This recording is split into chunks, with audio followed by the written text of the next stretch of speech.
Hey guys, how's it going? Hope you're doing well. My name is Crown, and today I'm going to read you some very interesting stories that I hope that you're gonna love. And now, without further ado, let's go!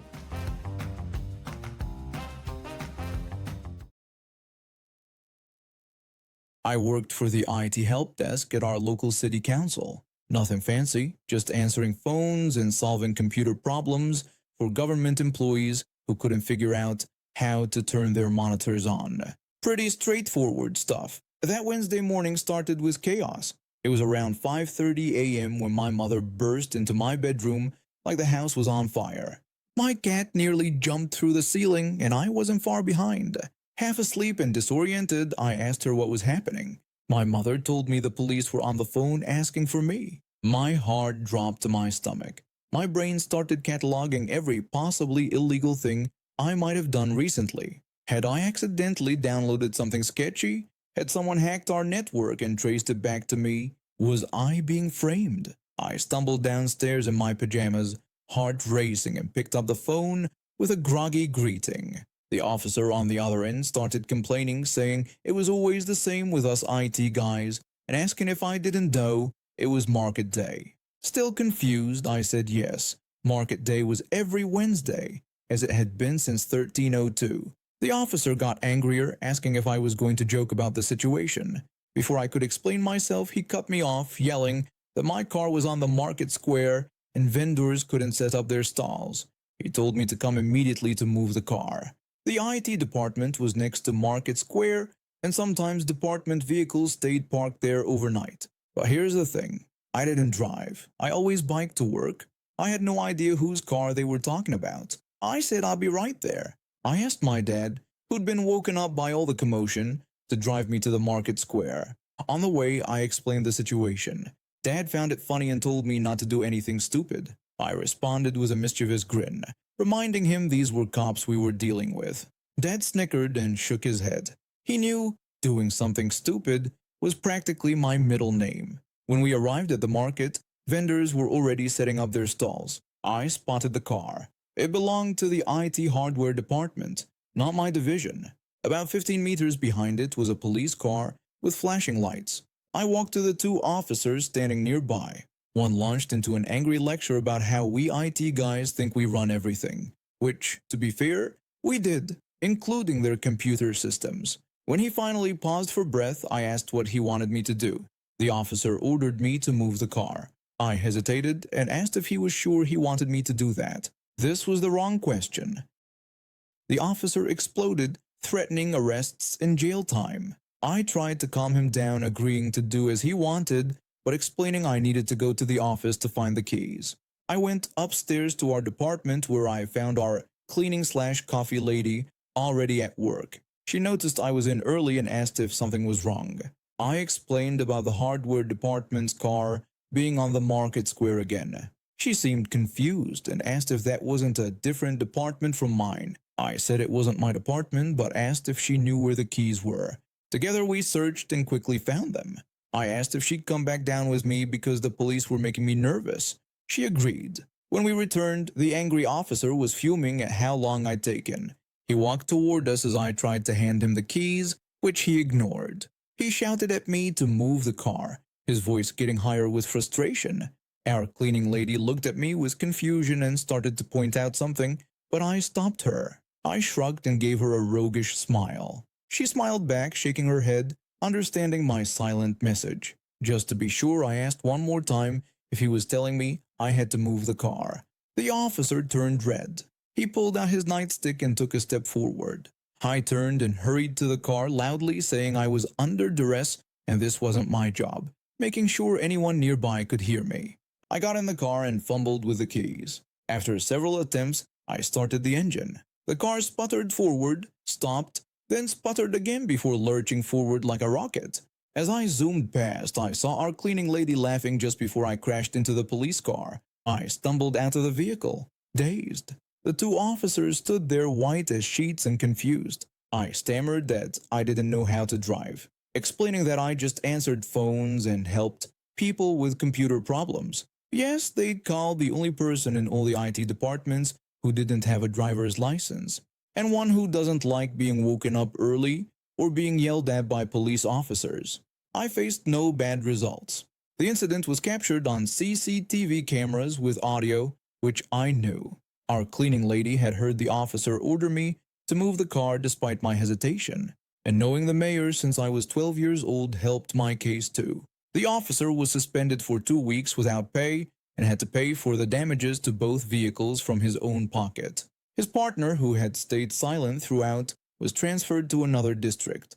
I got the day off and a commendation from the city council for exposing unsafe practices and emergency procedures. I want to share a story about what should have been a simple birthday party for my friend's daughter. My friend and I have known each other since college. He married a woman I didn't like, but I kept those feelings to myself. They have a sweet 7-year-old daughter who was having her birthday party this past April. I know this story because my friend told me everything that happened. My friend had been out of town for a month, dealing with a family emergency. He returned just the morning of his daughter's birthday. He had no idea what his wife had planned. Among the guests was a 6-year-old girl whose family has been vegetarian since before she was born.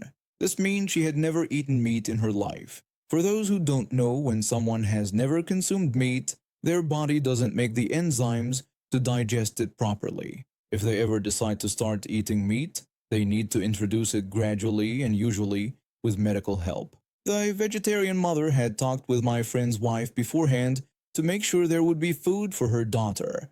My friend's wife told her that she would make a special vegetarian pizza for the girl, since she was making homemade pizzas for everyone.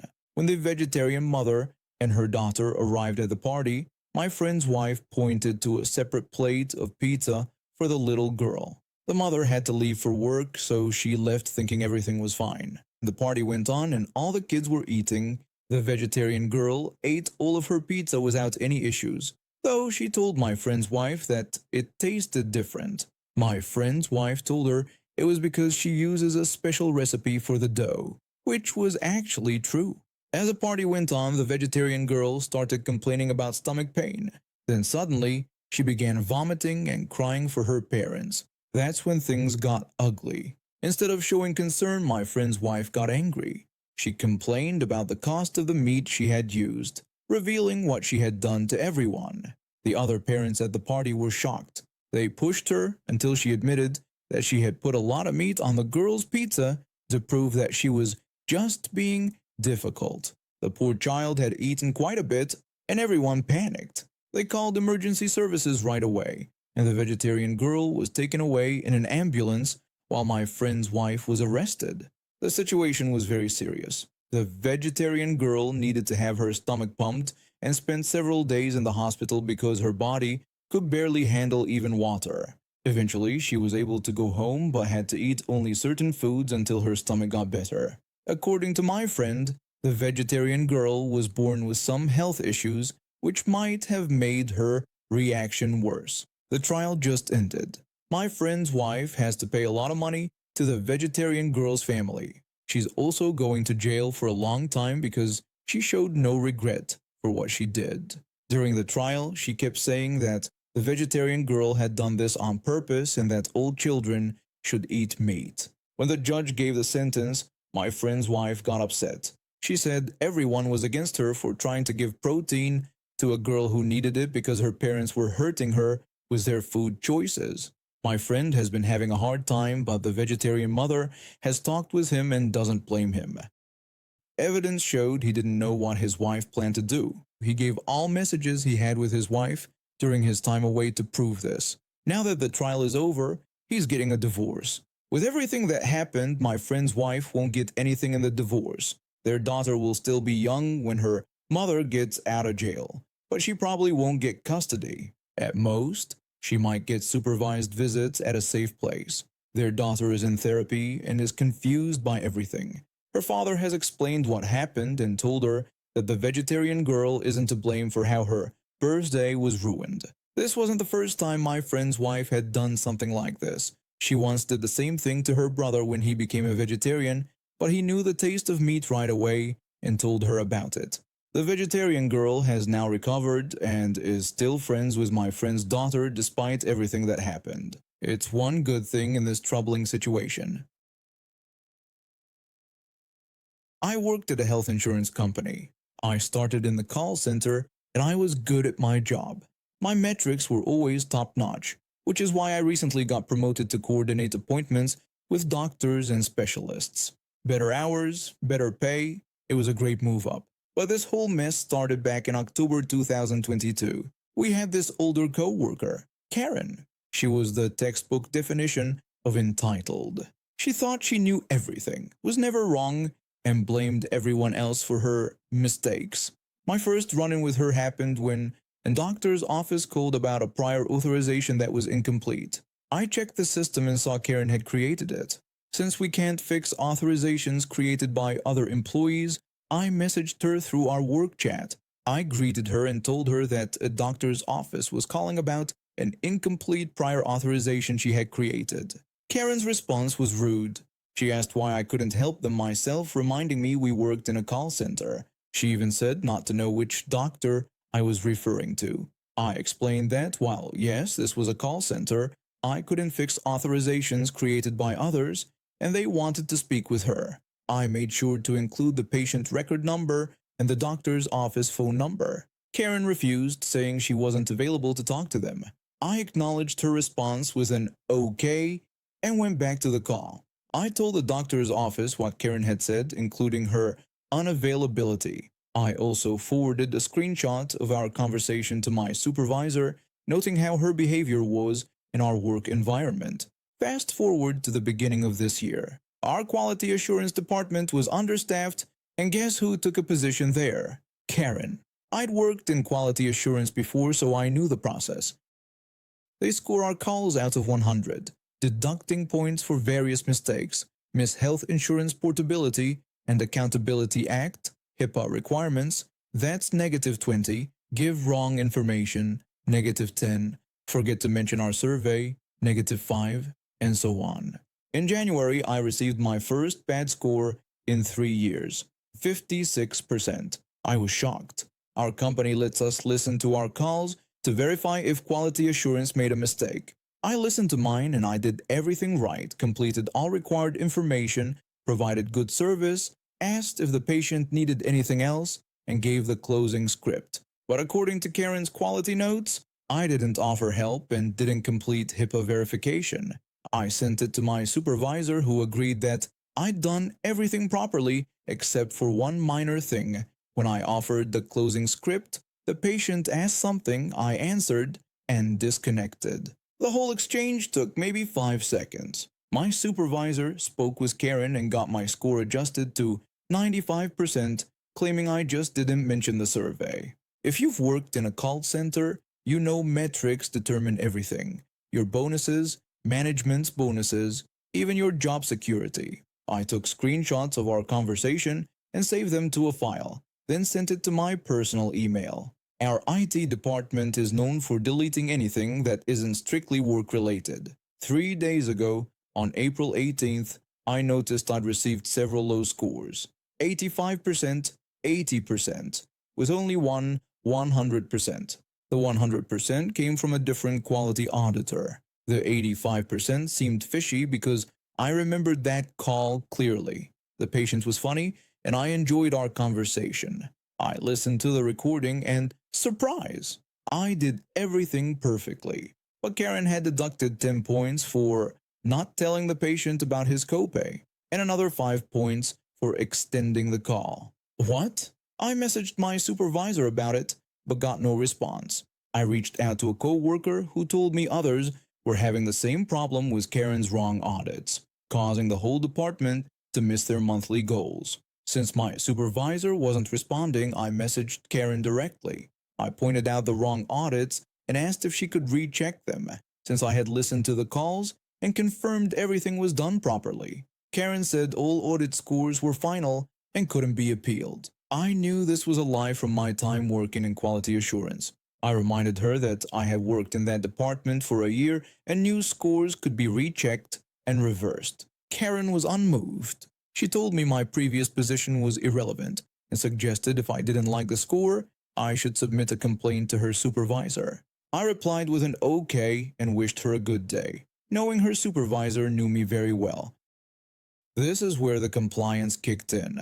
I didn't just file one formal complaint, I filed one for each wrong score. But I didn't stop there. I told all 19 of my co-workers what Karen had said and told them that if they wanted their scores fixed, they should send separate complaints for each bad score to her supervisor. Remember, we get audited 10 times per month. Within 24 hours, her supervisor received around 200 complaints about Karen. My first complaint included screenshots of our conversation where she said decisions were final and couldn't be overturned.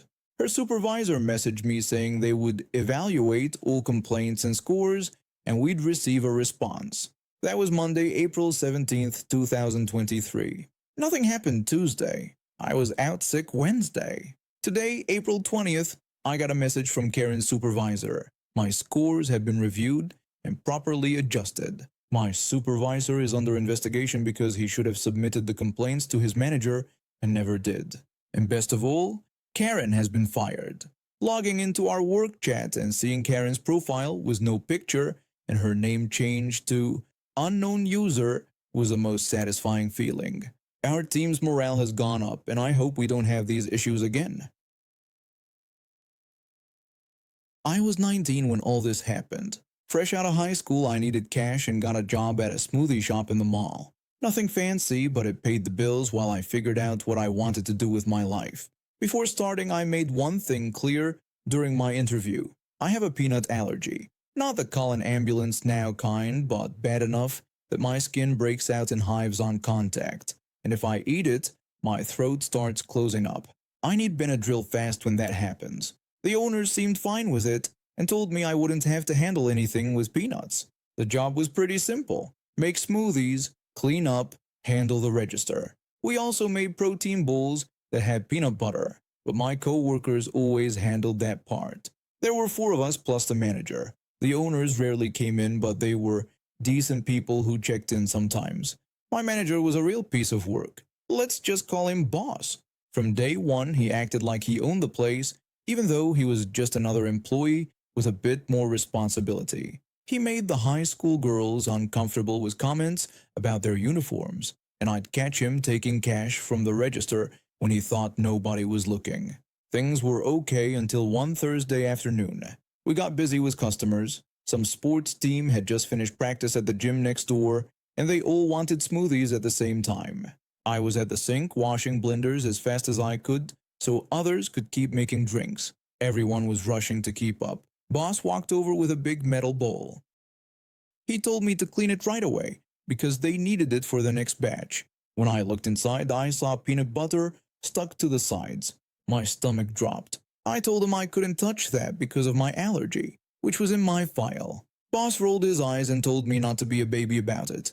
He said to just wash the bowl because we were busy. I told him again that I would break out in hives, saying someone else should wash it. The other workers were looking at us. They all knew about my allergy. Boss got in my face and told me he didn't have time for what he called my act. He said to either wash the bowl or go home. It was my choice. Something in me snapped. I've been dealing with his behavior for months, watching him treat everyone badly while stealing from the register. I'd had enough. I told him fine. I would wash it. One of my co-workers looked worried and asked if I was sure, saying I didn't have to do it. I told her it was fine and that I would handle it. Boss walked back to the front counter. I grabbed the bowl, took a breath, and started scrubbing. The warm water made the peanut oils worse, and within seconds I could feel the burning on my hands. I kept washing it anyway. Part of me wanted to prove a point, and part of me was just being stubborn.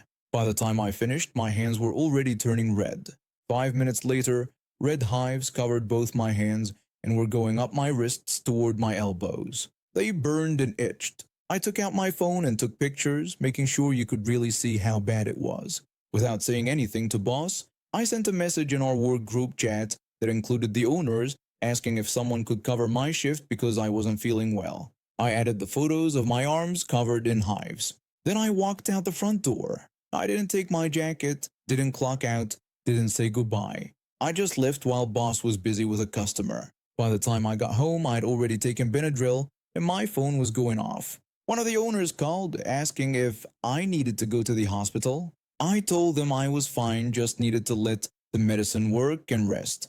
The next day, my coworker called to tell me what happened after I left. She said one of the owners and the girl who covered my shift had shown up within an hour. The owner had looked at the security footage and seen Boss give me the peanut butter bowl. My coworker told me the owner took Boss to the back room where everyone could hear yelling through the door. The owner yelled that Boss could have sent me to the hospital. When Boss said I was being dramatic, the owner showed him my employment file with my medical information. A few days later, the owners called to say sorry. They asked if I wanted to press charges, but I said no, I just wanted to move on. They also said they were checking the register receipts after what my coworkers had mentioned.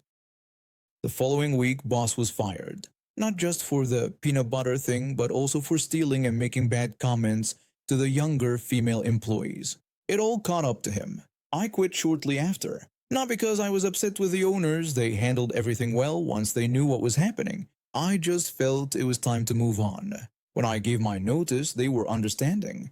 On my last day, the owners gave me a box. Inside was an espresso machine, something I'd mentioned wanting during a slow shift once. They thanked me for being a good employee. And now we have reached the end of today's stories. Thank you for watching, and see you next time.